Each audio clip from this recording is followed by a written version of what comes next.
اونٹ رے اونٹ تیری کون سی کل سیدھی، سمجھ نہیں آتی بات ماننی کس کی ہے، اس کی جو روئے جا رہا ہے اور جو دہائیاں دے رہا ہے، یا اس کی جو نعرے لگا رہا ہے اور بڑکے مار رہا ہے؟ جہاں نون لیگ کے جغادری جیسے مریم اورنگزیب، عظمہ زاہد بخاری اور عطا تارڑ جیسے لوگ ہمیں یہ بتا رہے ہیں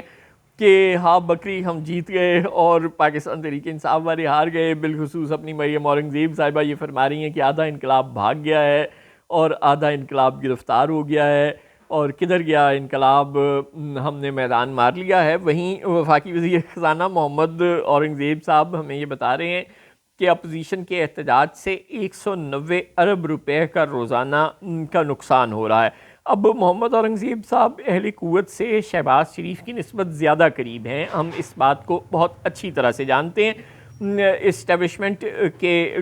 طاقتور لوگوں سے ان کے براہ راست مراسم ہیں۔ آرمی چیف جب بزنس کمیونٹی سے ملتے ہیں تو وزیر اعظم ان ملاقاتوں میں موجود نہیں ہوتے، رانا ثناء اللہ ان ملاقاتوں میں موجود نہیں ہوتے، وفاقی وزیر دفاع خواجہ آصف ان ملاقاتوں میں موجود نہیں ہوتے، وزیر خارجہ اور المعروف ڈپٹی وزیر اعظم اسحاق ڈار بھی نہیں ہوتے۔ البتہ محمد اورنگزیب صاحب ان ملاقاتوں میں موجود ہوتے ہیں، لیکن کیا محمد اورنگزیب صاحب نے یہ بات آرمی چیف کو بتائی ہے؟ ظاہر ہے بتائی ہی ہوگی، اگر نہیں بتائی تو ان کے پبلکلی دیے گئے اس بیان کو انہوں نے بھی سن لیا ہوگا اور انہیں بھی سمجھ آ رہی ہوگی کہ حکومت کا 190 ارب روپے کا ایک دن کا نقصان ہو رہا ہے اپوزیشن کے احتجاج سے۔ تو پاکستان میں اپوزیشن کے احتجاج کا مطلب کیا ہوتا ہے مریم اورنگزیب صاحبہ؟ شاید آپ کے علم میں نہ ہو، پاکستان میں حکومتیں صرف اس سے ڈرتی ہیں جو بلیک میل کرنے کی یا جو آپ کو نقصان پہنچانے کی طاقت رکھتا ہو۔ مریم اورنگزیب صاحبہ، کبھی آپ نے سوچا کہ پاکستان کی سیاسی جماعتیں بشمول مسلم لیگ نون کے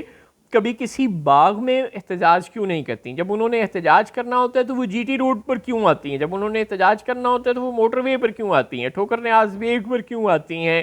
فیض آباد چوک میں کیوں آتی ہیں؟ ڈی چوک میں کیوں آتی ہیں؟ کیونکہ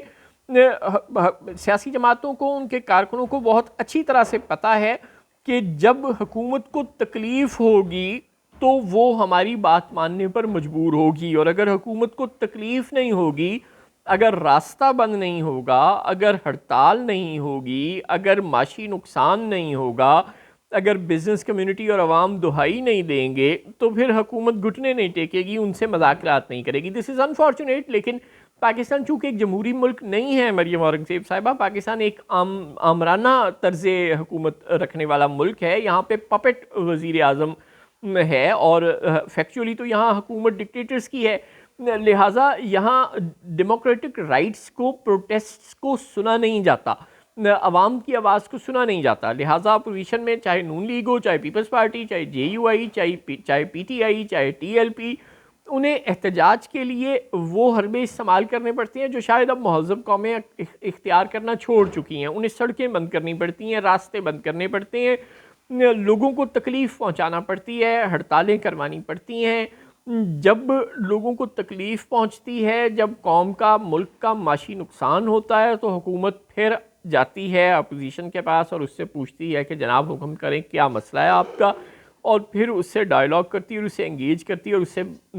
کوشش کرتی ہے کہ اس کو کسی طرح تھوڑا بہت ہی صحیح سیٹسفائی کر کے اس احتجاج کو کال آف کروا سکے۔ بین ہی تحریک انصاف، اگر آپ کے وزیر خزانہ اپنے منہ سے کہہ رہے ہیں کہ ہم نے 4 دن اسلام آباد بند کیا اور 190 ارب روپے کا ہمیں روزانہ کا نقصان ہو رہا ہے، اور ابھی 4 دن تو بند ہو گئے اور پتہ نہیں کتنے دن بند رہے گا، تو اس کا مطلب ہے کہ آپ یہ تسلیم کر رہے ہیں کہ تحریک انصاف کا احتجاج کامیاب ہے، کیونکہ اس نے حکومت کو بڑے معاشی نقصان میں مبتلا کر دیا ہے، عوام کو بڑے معاشی نقصان میں مبتلا کر دیا، اور اب حکومت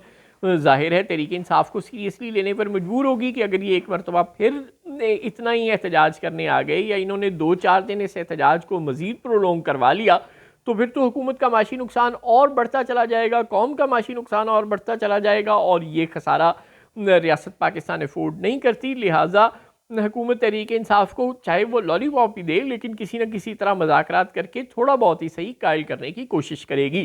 چنانچہ آپ پھر یہ کیسے کہہ رہی ہیں کہ آدھا انقلاب بھاگ گیا، آدھا انقلاب قید ہو گیا؟ آپ کے وزیر خزانہ اور آپ آپس میں الائنڈ نہیں ہیں، آپ آپس میں ایک دوسرے سے بات کر لیں۔ وزیر خزانہ آپ کے ہمیں ٹیکنیکلی یا بادی النظر میں یہ سمجھانے کی کوشش کر رہے ہیں کہ تحریک انصاف والے اپنے مقصد میں کامیاب ہو گئے ہیں، اور آپ ہمیں یہ بتانے کی کوشش کر رہی ہیں کہ انقلاب آدھا بھاگ گیا، آدھا گرفتار ہو گیا۔ کس کے ہاتھ پہ اپنا لہو تلاش کریں ہم؟